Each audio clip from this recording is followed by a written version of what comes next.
Le cancer est une maladie redoutable qui se manifeste sous plusieurs formes et qui peut atteindre toutes les parties du corps humain. Les spécialistes parlent de dysfonctionnements qui touchent les cellules de l'organisme. Longtemps considéré en Afrique comme une maladie exclusivement réservée aux riches, le cancer aujourd'hui semble investir toutes les couches de la société africaine et surtout les couches les plus démunies. Selon l'Organisation mondiale de la santé, chaque année, le cancer fait près de 15 millions de victimes à travers le monde. Au Sénégal, on peut estimer le nombre de nouveaux cas de cancer à 6 646 par an. Et parmi ces cas, les plus fréquents sont le cancer du col de l'utérus, qui compte plus de 1100 nouveaux cas par an, suivi du cancer du foie, puis du cancer du sein.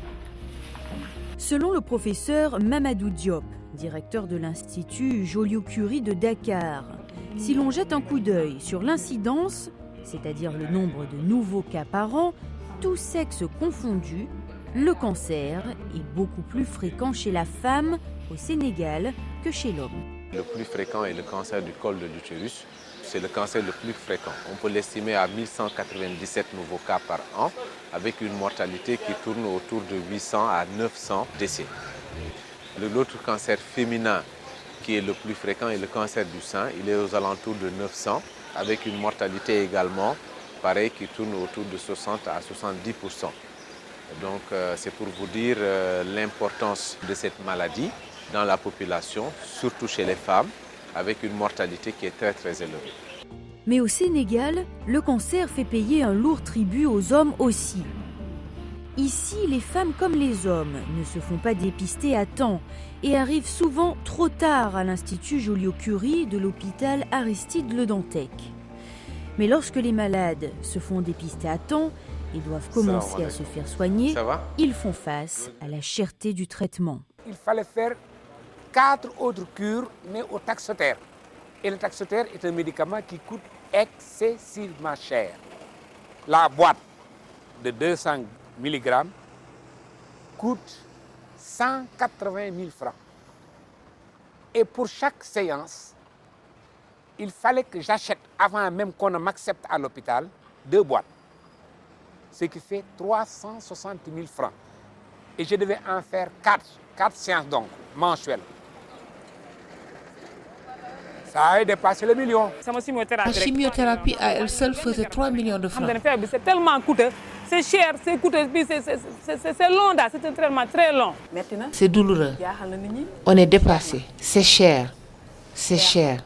La maladie coûte très cher.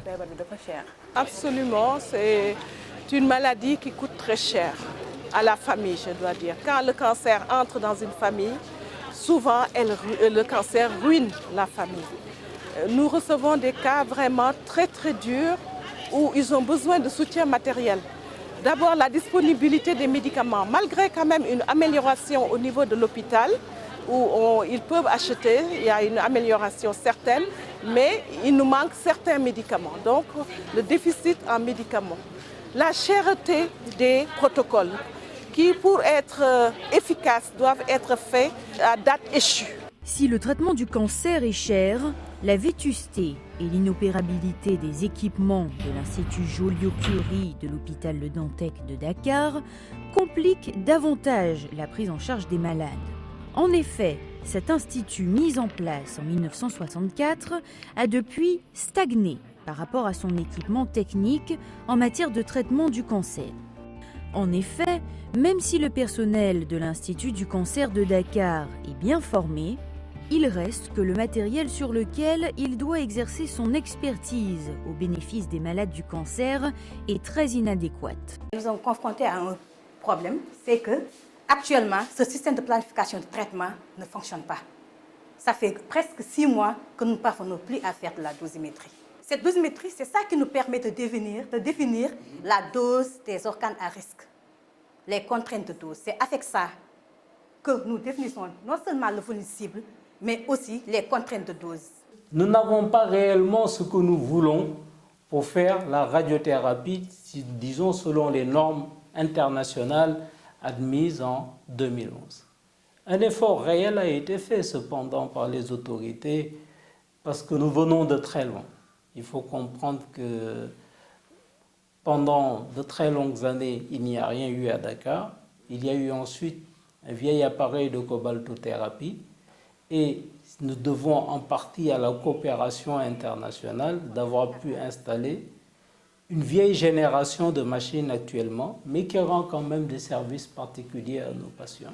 Il y a une nécessité réelle à faire ce que les Anglais auraient appelé un upgrading de l'unité, autant en termes de ressources humaines, en termes d'équipement et en termes d'organisation également, parce que ça également, c'est un des gros problèmes des services de radiothérapie.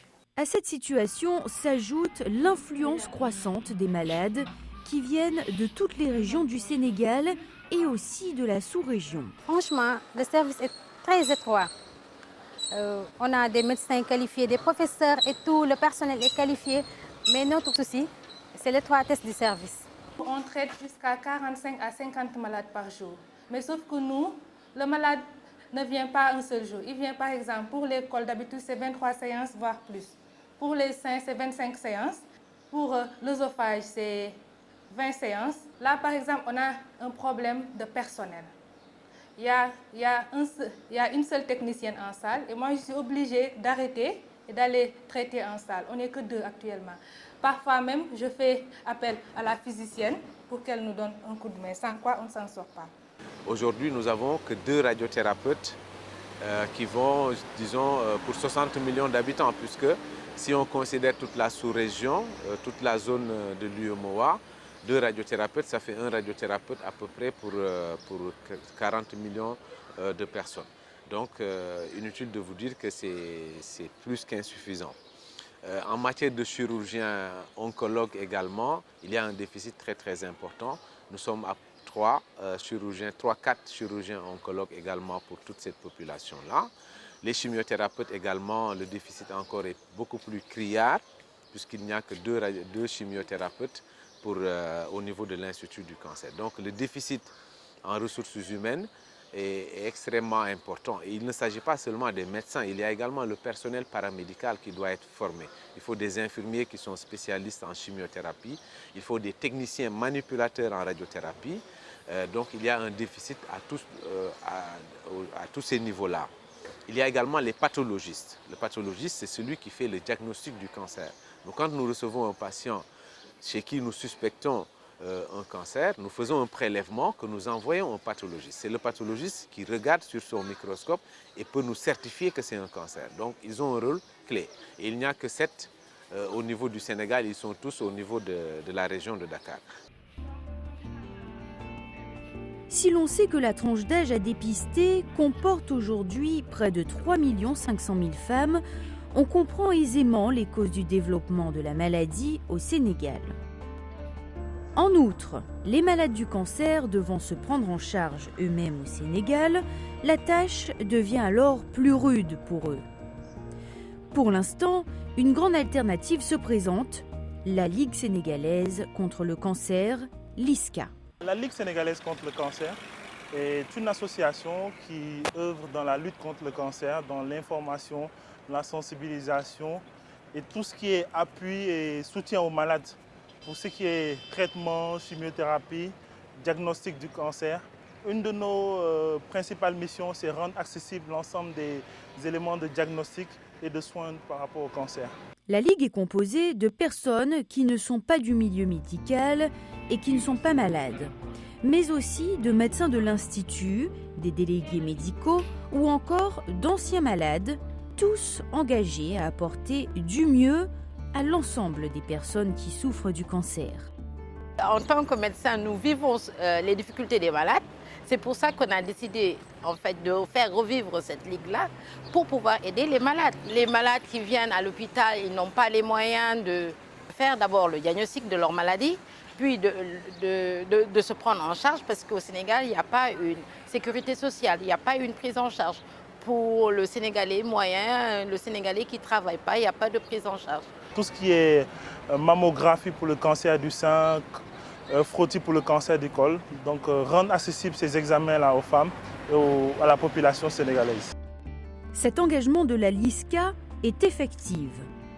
En effet, malgré ses faibles moyens, la Ligue sénégalaise contre le cancer réussit des actions dans la prise en charge à la satisfaction des malades qui se présentent à elle. Toutes les portes sont fermées. Seule la porte de la Ligue s'est ouverte. Seule la Ligue m'a aidé et personne d'autre. Pour la chimiothérapie, qui doit se dérouler sur plusieurs jours, l'Institut ne dispose que de 7 lits. Et très souvent, les malades se retrouvent à 2 par lit. La solution, c'est qu'on ait dans nos hôpitaux des plateaux techniques qui nous permettront de prendre en charge le prélèvement. Donc il faut un investissement financier parce que dans les laboratoires à l'extérieur où on travaillait, on avait du plaisir à travailler. Ici, on a toujours du plaisir à travailler, mais on travaille dans des conditions très très difficiles. Parce qu'on sait qu'on n'a pas aux malades toutes ces chances de guérir. Il faut un investissement, c'est que de la finance, il faut de l'investissement financier. Il faut faire un centre anticancéreux qui n'a plus sa place dans un hôpital avec les difficultés de cet hôpital-là. Il faut construire un centre digne du Sénégal, digne de la région de Dakar, donc sur un nouveau site. Et il faut des mesures d'accompagnement par rapport à la formation. Il faut former, envoyer dès maintenant des spécialistes, surtout en radiothérapie et en chimiothérapie, puisque nous avons ici la capacité, nous avons un DES en chirurgie oncologique. Donc nous pouvons former ici entièrement des jeunes Sénégalais à la chirurgie carcinologique. Il faut simplement des mesures d'accompagnement concernant les conditions de formation et puis donner des bourses aux Sénégalais pour pouvoir les inciter à s'inscrire et faire la chirurgie oncologique. Donc c'est très très important les infrastructures, avoir un nouveau centre équipé qui aurait peut-être 2 accélérateurs de particules, c'est très très important, qui aurait 4 blocs opératoires et qui aurait toutes les autres infrastructures et services qui travaillent dans le domaine de la cancérologie. En attendant, la Ligue sénégalaise contre le cancer s'active sur ses nombreux projets, parmi lesquels celui du parrainage des malades par de bonne volonté qui prennent en charge un ou plusieurs malades. Mais la Ligue a aussi développé un système d'urnes de collecte de fonds. Ces urnes nous servent à réaliser l'opération Octobre Rose. Octobre Rose, c'est notre opération principale pour le mois d'octobre, qui est le mois du cancer du sein. Donc cette opération nous a permis l'année passée d'offrir une mammographie à 15 000 francs à plus de 800 femmes sénégalaises.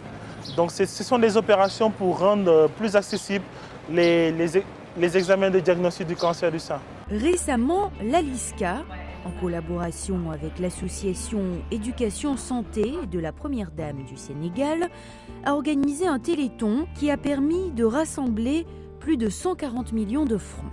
C'est grâce à cette somme qu'on a pu prendre en charge 134 malades, à hauteur de 1 million par malade. Sans la Ligue, là, je l'ai passé. C'est ce que je crois fermement, que sans la Ligue, aujourd'hui, je ne serais pas là. Ils m'ont aidé. Et c'est pourquoi je prie de tout cœur que cette Ligue soit aidée, que cette Ligue soit soutenue, afin qu'elle puisse venir en aide à ceux-là qui en ont besoin.